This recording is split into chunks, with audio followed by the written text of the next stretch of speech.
Apa itu ilmu dan apa itu pengetahuan? Perlu kita ketahui bahwa ilmu dan pengetahuan memiliki fungsi yang sama, yaitu menemukan suatu pemahaman yang menghasilkan rasa tahu. Ilmu dan pengetahuan merupakan dua unsur yang berbeda, namun berkesinambungan.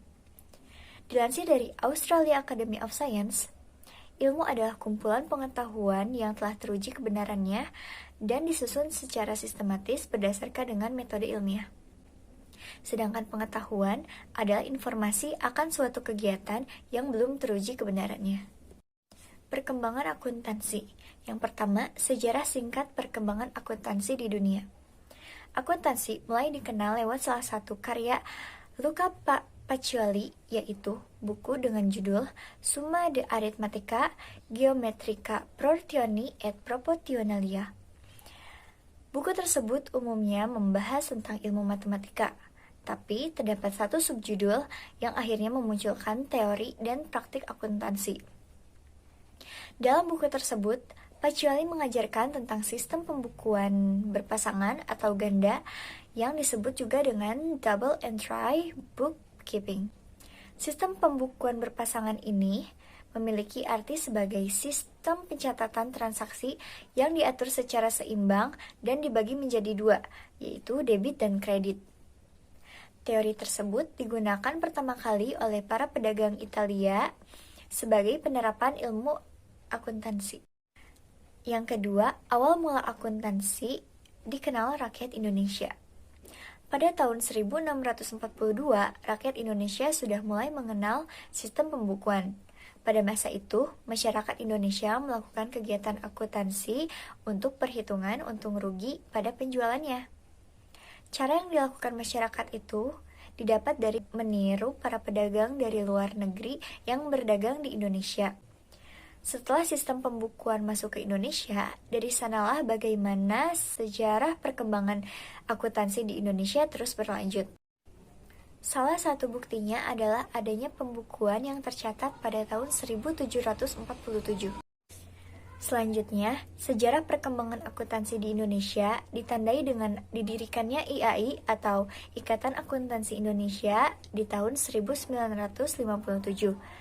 Adanya IAI menjadi tempat untuk mengembangkan akuntansi sebagai ilmu pengetahuan. Selain itu, perkembangan akuntansi juga ditandai dengan berkembangnya bisnis masyarakat.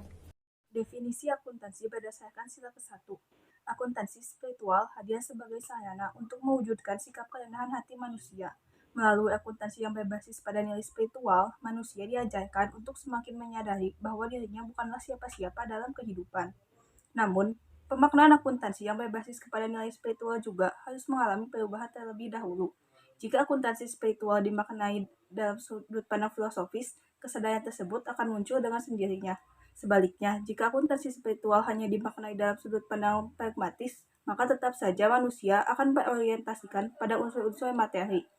Dengan demikian, definisi akuntansi berdasarkan sila ke-1 adalah proses mempertanggungjawabkan aktivitas keuangan kepada Tuhan. Definisi akuntansi berdasarkan sila kedua.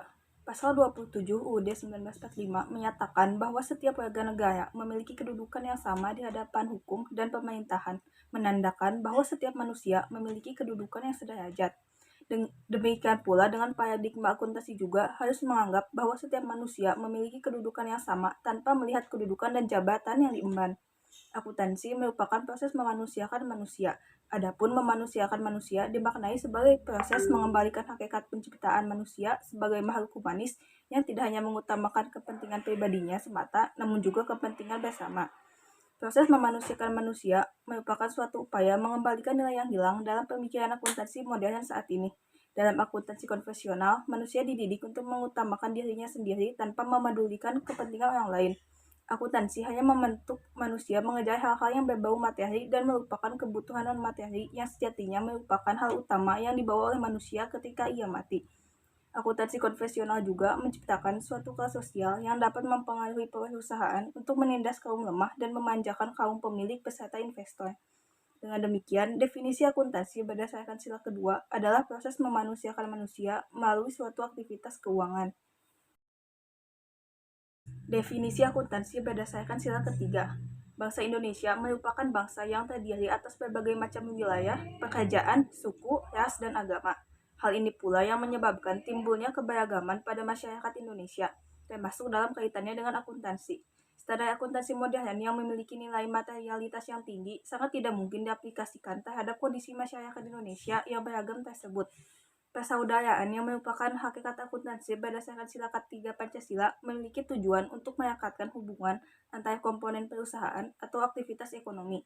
Jika dalam konsep akuntansi modern terdapat hubungan yang memisahkan antara pemilik dengan karyawan serta investor dengan masyarakat, maka dalam sifat persaudaraan hubungan tersebut dihilangkan. Dengan demikian, definisi akuntansi berdasarkan sila ketiga adalah proses menciptakan persaudaraan dalam kaitannya dengan kegiatan aktivitas keuangan. Definisi akuntansi berdasarkan sila keempat.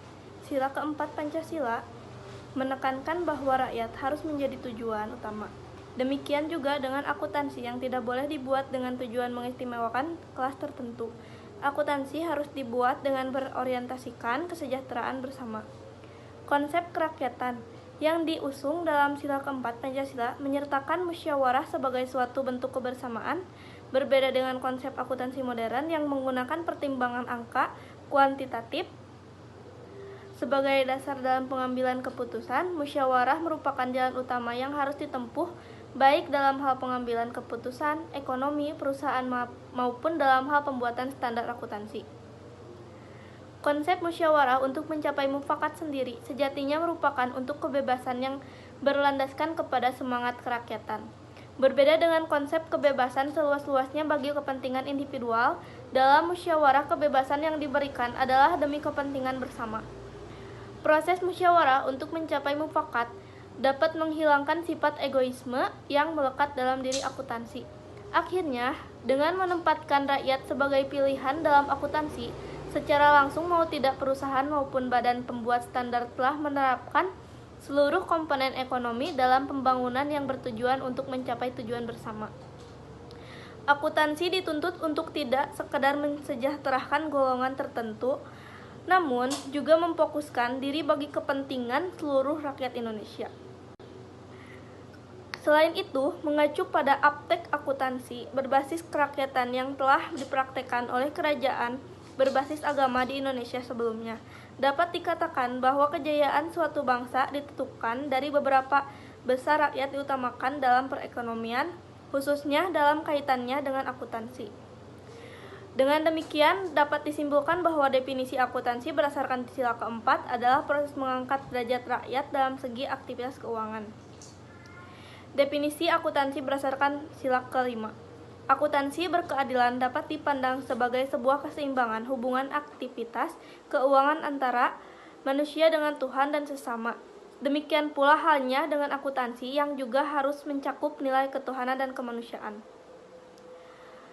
Mencermati pandangan sila kelima sebagai bentuk keadilan sosial sangatlah ironis apabila bentuk akuntansi hanya mengakomodasi unsur-unsur materi semata. Akuntansi berkeadilan pada hakikatnya merupakan perwujudan utama dalam sistem ekonomi Pancasila.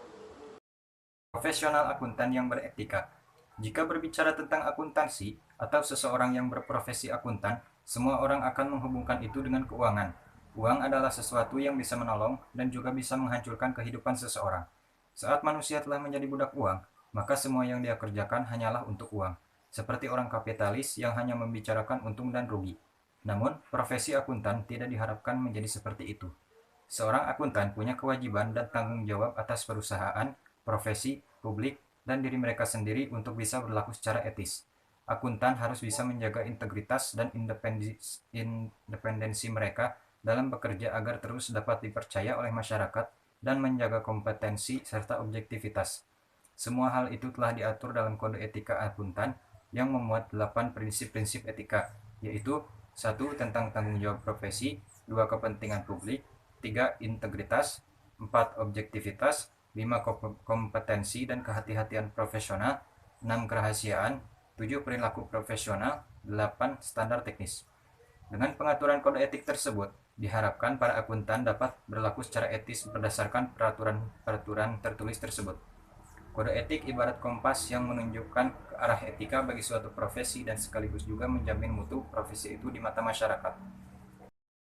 Contoh kasus korupsi pejabat perusahaan. Mantan manajer PT Pos Financial Indonesia, Riko Deniza Chandra dituntut hukuman 10 tahun penjara. Dia didakwa terlibat kasus korupsi berkaitan kasus aneka proyek saat menjabat di perusahaan tersebut. Dalam persidangan, jaksa menyatakan Riko terbukti bersalah melanggar pasal 3 Junto pasal 18 Undang-Undang Nomor 31 Tahun 1999 tentang pemberantasan tipikor sebagaimana diubah dengan Undang-Undang Nomor 20 Tahun 2001 tentang perubahan atas Undang-Undang Nomor 31 Tahun 1999 tentang pemberantasan tipikor Junto pasal 55 ayat 1 ke 1 KUH pidana. Selain hukuman badan, Riko juga dikenai hukuman denda sebesar 500 juta subsidiar 3 bulan kurungan. Hukuman terhadap pria yang dulunya menjabat sebagai manajer akuntansi keuangan ini ditambah dengan membayar uang pengganti sebesar 200 juta. Dampak korupsi di bidang ekonomi. Korupsi berdampak buruk pada perekonomian sebuah negara. Salah satunya pertumbuhan ekonomi yang lambat akibat dari multiplier efek rendahnya tingkat investasi. Hal ini terjadi akibat investor enggan masuk ke negara dengan tingkat korupsi yang tinggi. Ada banyak cara orang untuk tahu tingkat korupsi sebuah negara, salah satunya lewat indeks persepsi korupsi. Dikutip dari buku modul Integritas Bisnis seri 3, dampak sosial korupsi, korupsi juga menambah beban dalam transaksi ekonomi dan menciptakan sistem kelembagaan yang buruk. Adanya suap dan pungli dalam sebuah perekonomian menyebabkan biaya transaksi ekonomi menjadi semakin tinggi. Hal ini menyebabkan inefisiensi dalam perekonomian. Baik, di sini saya akan menjelaskan tentang Pancasila Sumber Nilai Anti Korupsi. Ketua Komisi Pemberantasan Korupsi, Antasari Azhar, menegaskan Pancasila sesungguhnya merupakan sumber nilai anti korupsi. Nilai-nilai lain yang kita anut menjadikan tindak korupsi merebak kemana-mana. Akan tetapi, karena nilai-nilai kearifan lokal semakin ditinggalkan, yang ada nilai-nilai kapitalis, sehingga terdoronglah seseorang untuk bertindak korupsi. Sebagai prinsip prima, maka nilai-nilai Pancasila dan norma-norma agama merupakan dasar untuk seluruh masyarakat Indonesia berbuat baik. Antasari Azhar menilai implementasi nilai-nilai sesuai asas Pancasila yang semakin menyimpang. Hal ini terlihat pada banyak kasus korupsi, sehingga apabila nilai-nilai Pancasila sudah dilupakan, perilakunya bisa menjadi korupsi. Jadi, pemerintah dengan pejabatnya yang bersih dan berwibawa adalah pemerintahan dengan pelayanan publik yang baik, termasuk dalam hal pelayanan administrasi, kependudukan, investasi, dan seterusnya. Akhirnya, Antasari Azhar minta semua komponen bangsa, termasuk PPAG-MNI, agar bersama-sama memperjuangkan implementasi nilai-nilai Pancasila dalam pemberantasan korupsi, karena KPK tak mungkin bisa bekerja sendiri. Dan materi yang terakhir yaitu solusi atau upaya pencegahan terjadinya kasus korupsi. Upaya pencegahan korupsi dapat dilakukan secara preventif, detektif, dan represif. Upaya pencegahan preventif dan represif agar korupsi tidak lagi terjadi adalah meminimalisasi faktor-faktor penyebab atau peluang terjadinya korupsi dan mempercepat proses penindakan terhadap pelaku tindak korupsi. 1. Strategi preventif adalah pencegahan korupsi yang diarahkan untuk meminimalisasi penyebab dan peluang seseorang melakukan tindak korupsi. Upaya preventif dapat dilakukan dengan A. Memperkuat DPR, B. Membangun kode etik di sektor partai politik, organisasi profesi, dan asosiasi bisnis. Yang kedua, strategi detektif adalah usaha yang diarahkan untuk mendeteksi terjadinya kasus-kasus korupsi dengan cepat, tepat, dan biaya murah, sehingga dapat segera ditindaklanjuti. Upaya detektif dapat dilakukan dengan A. Perbaikan sistem dan tindak lanjut atas pengaduan dari masyarakat. Yang B. Pemberlakuan kewajiban pelaporan transaksi keuangan tertentu. Dan yang terakhir, strategi represif. Upaya represif adalah usaha yang diarahkan agar setiap korupsi telah diidentifikasi dapat diproses dengan cepat sehingga para pelaku dapat diberikan sanksi sesuai peraturan yang berlaku. Upaya represif dapat dilakukan dengan yang A. Meneliti dan mengevaluasi proses penanganan perkara korupsi dalam sistem peradilan pidana secara terus-menerus. Yang B. penguatan kapasitas badan atau komisi anti korupsi. Sekian materi dari saya, kurang lebih mohon maaf. Wassalamualaikum warahmatullahi wabarakatuh.